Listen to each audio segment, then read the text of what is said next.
So this French dude here, Henry Becquerel, is the person that discovered radiation. And when you think of radiation, almost every time you're thinking of something radiating light, which is certainly a type of radiation. In fact, today we're going to talk about gamma rays, which some kind of dangerous light. And the other two types of radiation we're going to talk about is alpha and beta. And this is the guy that discovered all of that. So here's how he discovered it. Back in the day when you took photographs, you had to take them on film. In fact, in the late 1800s, you took them on photographic plates. And so Mr. Becquerel, he had taken his pictures and he put the plate in a drawer because if you know anything about film, you can't expose it to light or you just ruined your picture, right, till you develop it. So he put it in a drawer in the dark and he's getting ready to develop it and he goes to take it out of the drawer and he looks at it and he's like, whoa, my film is ruined. Somebody has shined a light on my film. So he looks in the drawer to see if there's little like gnomes with flashlights or anything. And the only thing, this is an actual reenactment, is this one rock in there. Not this rock, but a different rock called pitchblende. It's a type of ore. And he's like, the light must have been coming from this rock, which is weird for light to come out of a rock. And so he studied, what is this rock? Well, it contains uranium.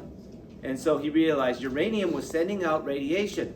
So he broke the radiation into different categories. And the three categories that we're going to look at is alpha, beta, and gamma, which are Greek letters. So first he said, well, let's figure out what these can get through because this is like some penetrating radiation that can get through stuff. So an alpha will go through a piece of paper. Right? So even paper sometimes can block it. Your clothes will probably block it. Your skin will block it. So that makes it not that dangerous to you. A beta type radiation would get through about 1 centimeter of aluminum. So you're going to need like an aluminum shield. And then gamma will go through several inches of lead. So gamma obviously is pretty dangerous in what it can penetrate.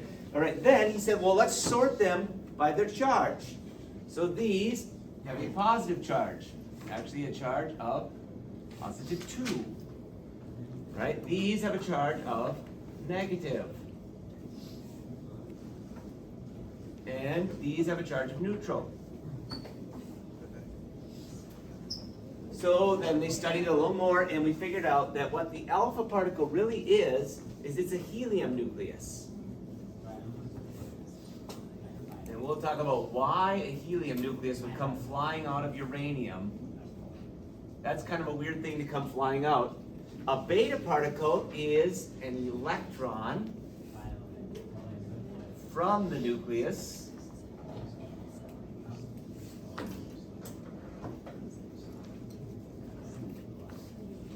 And a gamma is high energy light.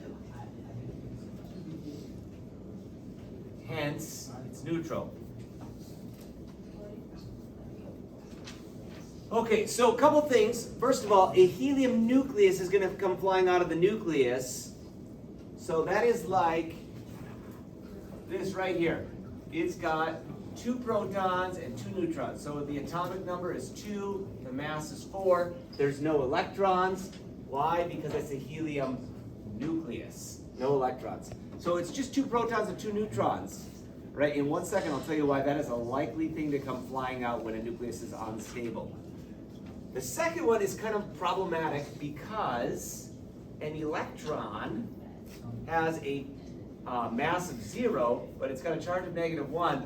But the reason it's problematic is why would there be an electron in the nucleus?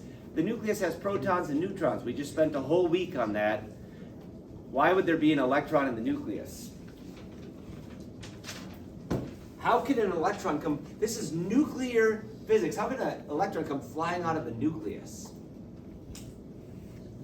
Well, what in the nucleus might contain an electron in it?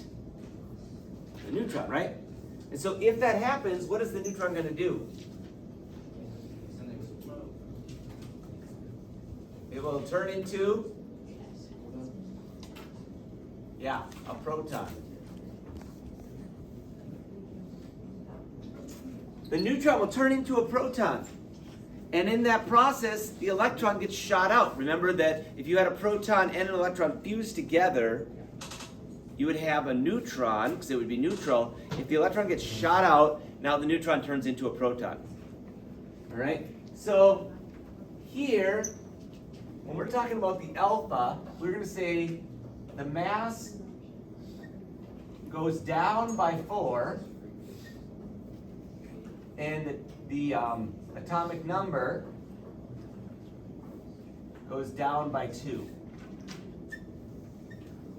Right? If we're talking about the beta, the mass is going to go down by what? 0. Because what's the mass of the electron? If it gets shot out? 0. And then the atomic number goes up by 1. Why? Because we shot out a negative. If a neutron turns into a proton, we now have one more proton, which means positive. Hello. Thank you so much. Okay, gamma is our final category. And gamma is going to do nothing to the atomic number. So we'll say no change in mass or atomic number.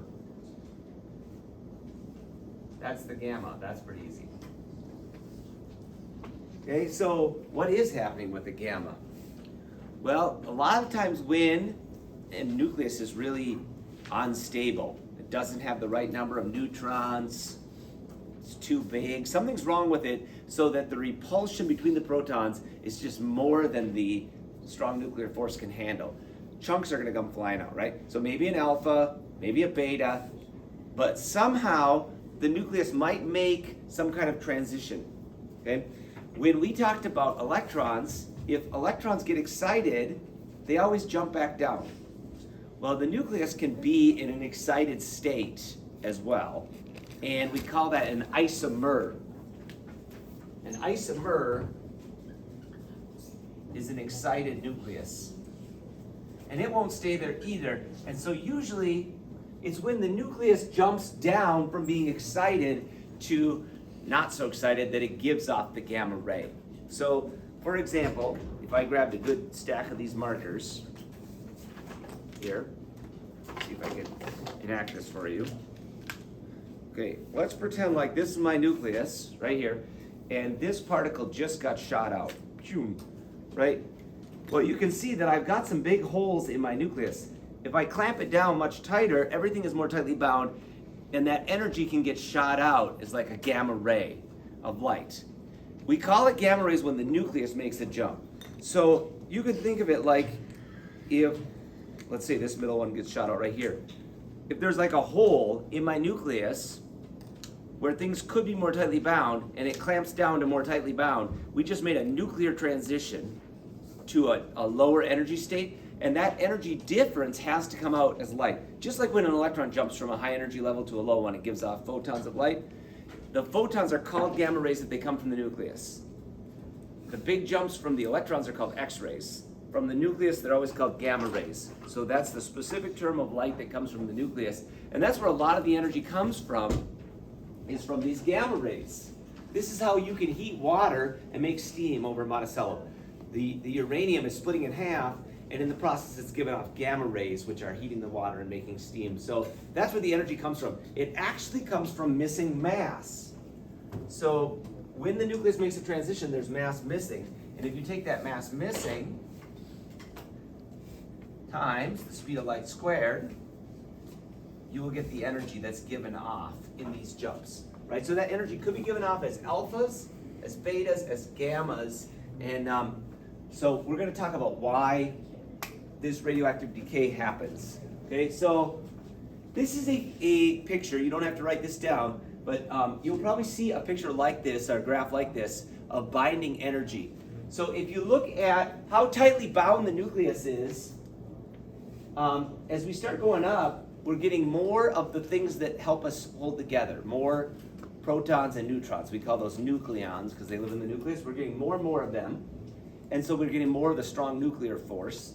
Like helium has 3 or 4 nucleons. Lithium has 6 or 7, right? As we get up here, iron has 56 nucleons. That's as much binding energy as we could possibly ever have. This is the most tightly bound nucleus, the most stable nucleus, right? But then as we start adding things beyond there, we're actually getting less stable because we're getting too big. So we're adding more of the glue to hold things together, but we're getting too big and we're getting less stable, right? Well, one of the very stable chunks is this helium nucleus with 2 protons and 2 neutrons. It's an arrangement that's really way up there, about as high as anything. And so if something like uranium is unstable, it might shoot out one of those stable chunks to try to make itself more stable.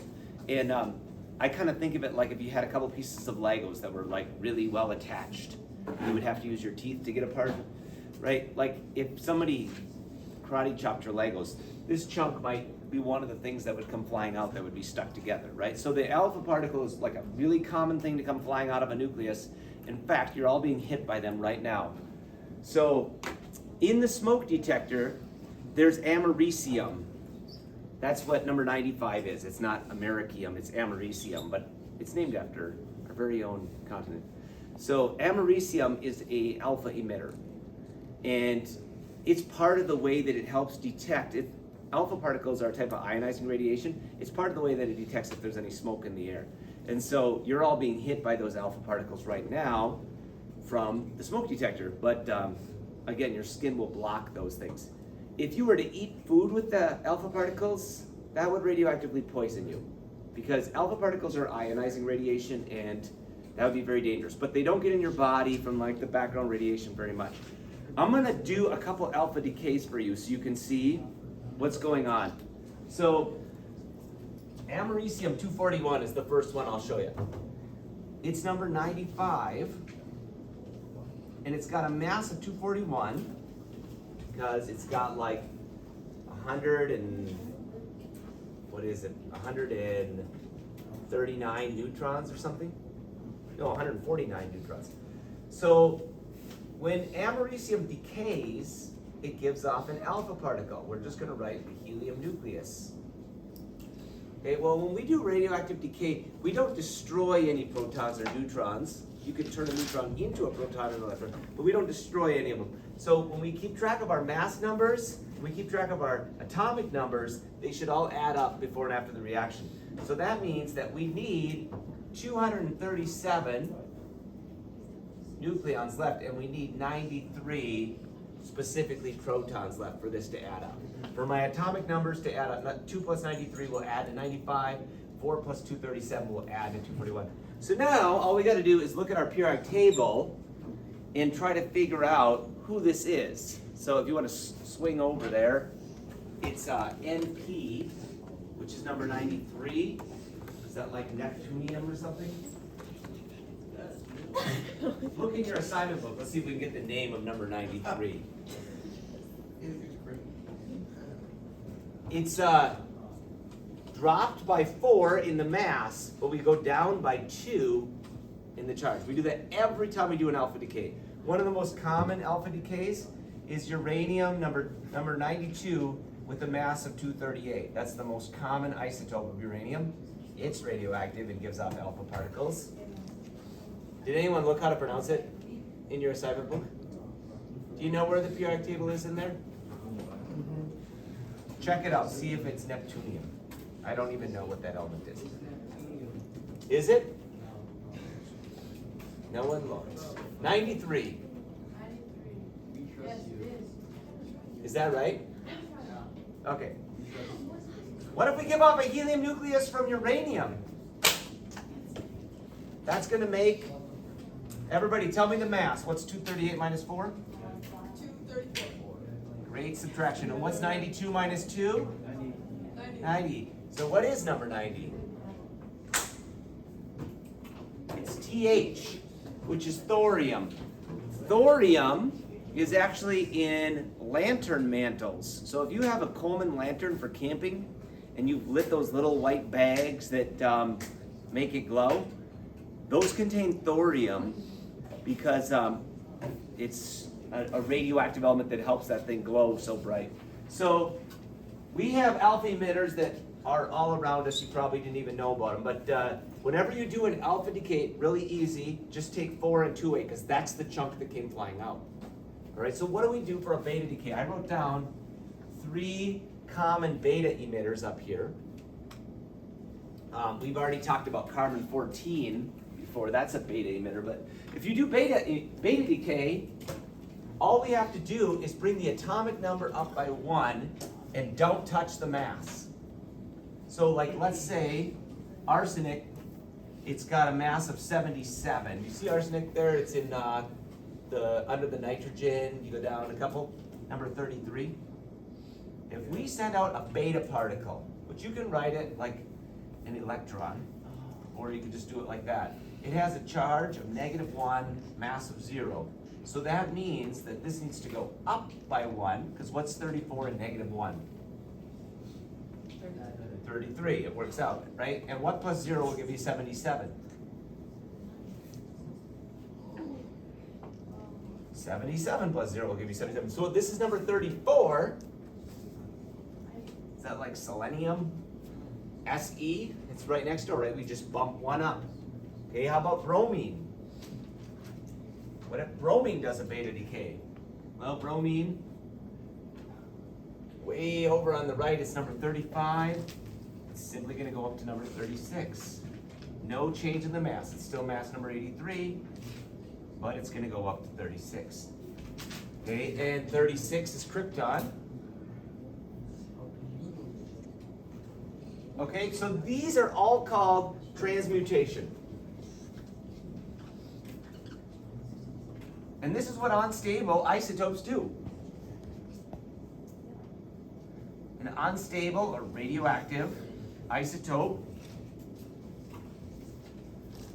turns into another atom, a different kind of atom. Okay, this is not something that happens in chemical reactions. Chemical reactions, whatever atoms you start with, they can rearrange, but you have the same atoms afterwards. In a nuclear reaction, you're going to get different isotopes and you're going to get different atoms altogether, which is pretty crazy, right? So I talked about this before. This chart will show you that a 1-to-1 ratio of protons to neutrons, that's what I have graphed here, is looking pretty good at first. But then as you get bigger, we need a 1.5-to-1 ratio. And as you get so big, most of your radioactive elements are the big ones. Anything bigger than bismuth is radioactive. So any of the big metals, they're all going to be radioactive. Down there in that bottom row with thorium, they're all radioactive. And some of them are so radioactive that they have really short half-lives, meaning the time for half of the sample to radioactively decay into something else is really short. Some take thousands of years, some take nanoseconds for half the sample to radioactively decay. So I'm not going to write out a gamma for you because nothing changes, so that would be kind of silly to write that out. But that's where a lot of the energy comes from, is from the gamma rays that are given off in this process, because the energy is given off when the nucleus makes a transition. It always goes to a state where it's more tightly bound and it can give off that energy. So this is something that's in your homework. It's called a transmutation series. And I'm just going to talk through it because this is how you go from something that is unstable and radioactive to something that's stable. And it takes a long time sometimes because you have to get to an isotope that's finally a stable isotope. A lot of them are not stable, okay? So let's start out with the uranium-238 that I think I have on the board over here. Okay, if I start with, whoa, we're really not calibrated. Uranium-238, stand by.